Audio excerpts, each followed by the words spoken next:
Welcome back to the channel. This is FR UK Rugby, and I thought it's about time we had a bit of a catch-up, well, on either side of the channel. I'm here in the UK, and they're in the... Is that the club gym in Breve you're in, Joe Worsley? This is the academy gym.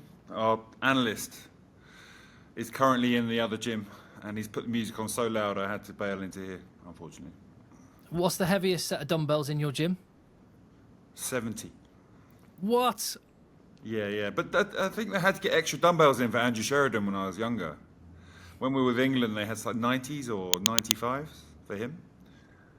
He used to play with them on his own. That's unnecessary. Yeah, the guy was freakishly strong. Freakishly strong. Right, a reminder to hit subscribe on the channel, to give this video a thumbs up and help us spread the word. This is the home of French rugby in the UK and around the English-speaking world. We love this competition, and if you do as well, then help us share the channel and leave your comment down below as well. Lots to talk about on this one, but really, I think the only place to start, Joe, is by acknowledging what has been a really painful few weeks in all of French rugby and the country of France overall, with the tragic death of Mehdi Najisi, the French under-18 player who, while in a recovery session in the sea just outside Cape Town with the French under-18 side, was swept out to sea in what was a tragic incident. And we've seen at Argennes, his boyhood club, and then most recently at the weekend at Toulouse, where he was in the academy setup, and great things expected of him. An outpouring, Joe. What's it been like in France there? Yeah, I think sometimes the events outside of rugby can supersede anything that happens, but it's very emotional scenes in Toulouse where they've been playing together for 2 years, this under-18s team, and then now he's moved on up into the academy side. But those guys have been together for a long time, and in France they are together all year. They study together, they live together, they become very, very close. They're together literally all year, apart from when they pop home to see their families. That's how it works in sport in France. So that you can imagine how close you're going to get when you're in the classroom with a guy, you're training with a guy, you're playing with a guy all year round, and something terrible like that happens. You can just see how much it's touched, obviously, the players that play with him, but then the staff at Toulouse are really tight with their players as well. They invest hugely in their academy and the young players, which is why they get so many coming through. And you could also see how affected they were. So yeah, it was a very, very emotional moment, the start of the game, or before the game, Toulouse-La Rochelle at the weekend. And from your own career, Joe, there's some echoes in terms of what happened with what happened to Nick Dunham, who was, again, a really promising young English player who was 21 when he died, warm weather training in Spain, and he made his England debut in 2002, and you must have been involved. I know he was at a different club, but can you give us an insight on the impact it has on a playing group? Yeah, I mean, the shock was a staggering shock. I mean, I played with him in England, been on tour, got to know him fairly well. But his Harlequins colleagues, when that happened, they were shell-shocked. We all were shell-shocked, but especially them, someone who was a great guy, great player. And for that to happen, you can really see, like, it's just shocking. It's just shocking. Even at that young age, someone so talented and so full of life, and for that to be extinguished in a freak accident is something that is really hard to accept and understand at the time. So I can, even now, all this time later, image in my head clearly when I think what told them with England that what happened, and getting told at Penny Hill Park what happened, I was shocked, flabbergasted. It was a sad moment. Well, the emotions were there for all to see on Sunday night, and it looked like the emotions carried across into what was an absolutely spellbinding game. Yeah, it was. It was an amazing game of rugby. I mean, we saw a great semi-final year before. In that game we saw at the weekend, you saw that physicality that La Rochelle can bring, which, again, could have won them the match. But Toulouse, I think the emotions did ride over for them because they were making little mistakes that they probably wouldn't normally make. It's early in the season as well, but I think there was some big emotion going on in their hearts. You couldn't stand on that pitch before that game and not feel emotions flowing through your body and then take it into the game and be absolutely calm. Not many people could do that. You have to be a psychopath. But it was, I think, a Toulouse team who weren't quite as fluid as normal, but they got there in the end. But La Rochelle, again, they could have won the game. That's how you beat Toulouse. You've got to have that physicality that La Rochelle brought to the game. Very briefly, Joe, I just popped into my head there. Been reading about Antoine Dupont while we're talking Toulouse, playing at 13. Have you heard that, and could it work? Yeah, I think it could work. I mean, going back to Toulouse when they're formed. I mean, the sad thing is, we're talking about earlier, is the kid was a player who could play anywhere as well. He's a 9-10, incredible talent. The Toulouse Academy, you get these players, they're not boxed into one place. They're multi-talented, and the way they get brought up is an ability to play rugby, and you get an understanding of rugby that you can play in most positions. It's normally your athletic abilities or your morphology that would decide where you go. But they get given this upbringing in which they can play anywhere, and for him to ship into 13, I'm sure it wouldn't be a big issue. Watch this space then. I'm just going to rattle through a few teams that have caught my eye, and I'm interested to know what you make of Lyon, who are 2 from 2, having been down there near the basement last season. They've started how they'd want. Yeah, it's still early doors. I think I watched the Bordeaux game at the weekend. They could have lost that, maybe should have. Bordeaux scored a great try at the end.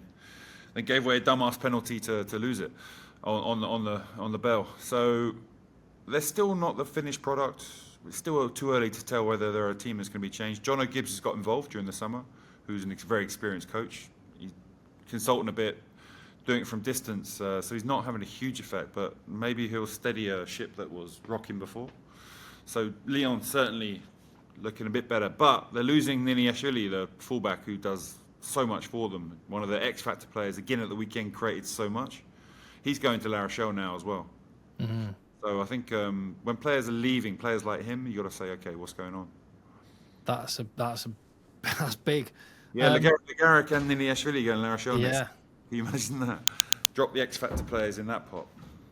What about Van then? They are winless, but they took a heck of a crowd to Paris and playing some good rugby. Yeah, they run out of cider and crepes in Paris at the weekend. That's the Breton traditional, and I apologise to any Breton for confusing my boundaries last time I spoke about Van. But they're going to grow during the season. It's tough coming up.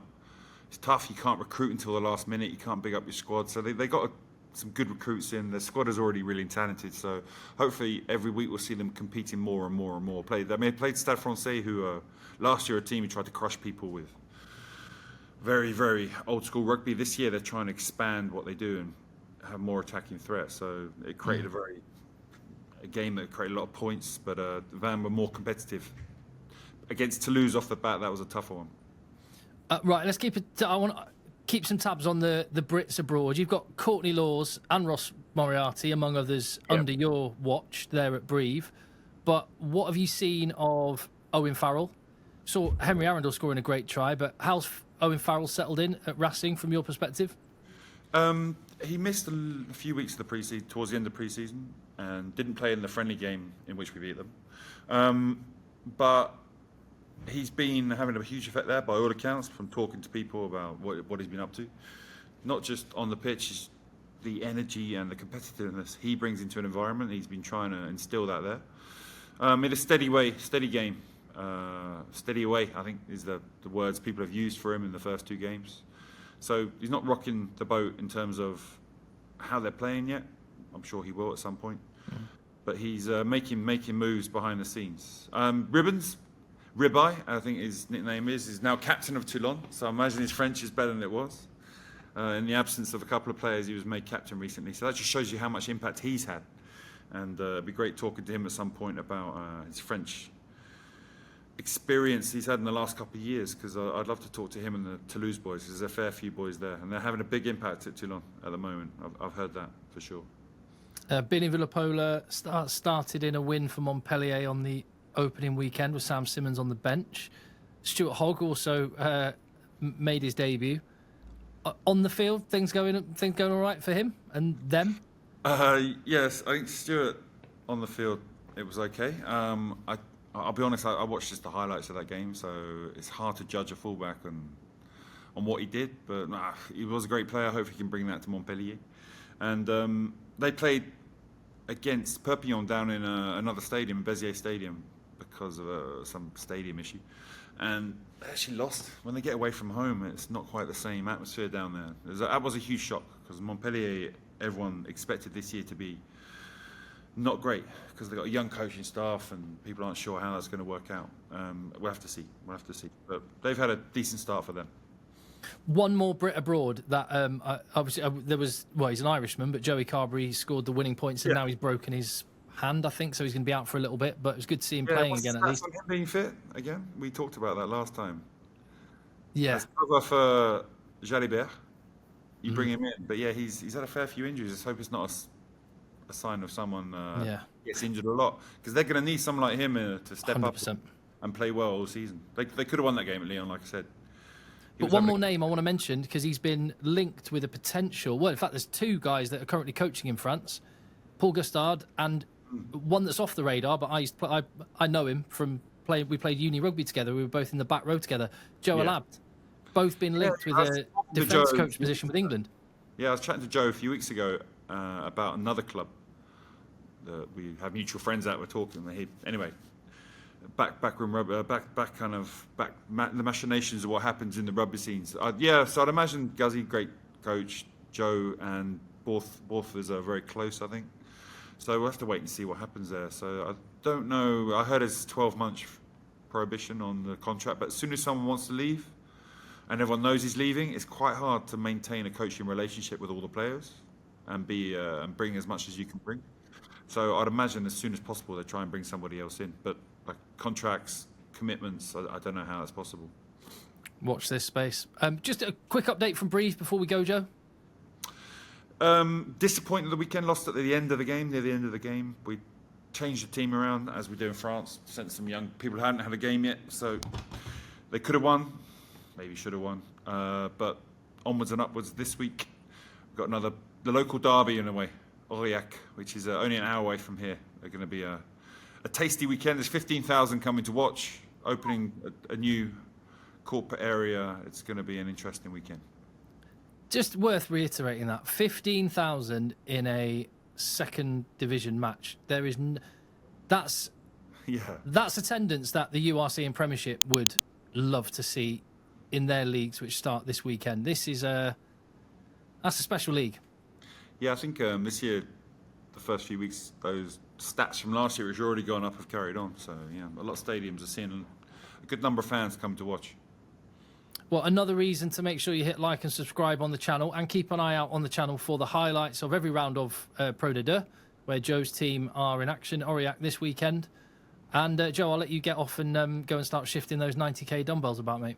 Yeah, off it. I don't know, my back's a bit off for that one. Thank you very much for watching. Hit like and subscribe on the channel. Leave your comment down below, and we'll see you on the next one.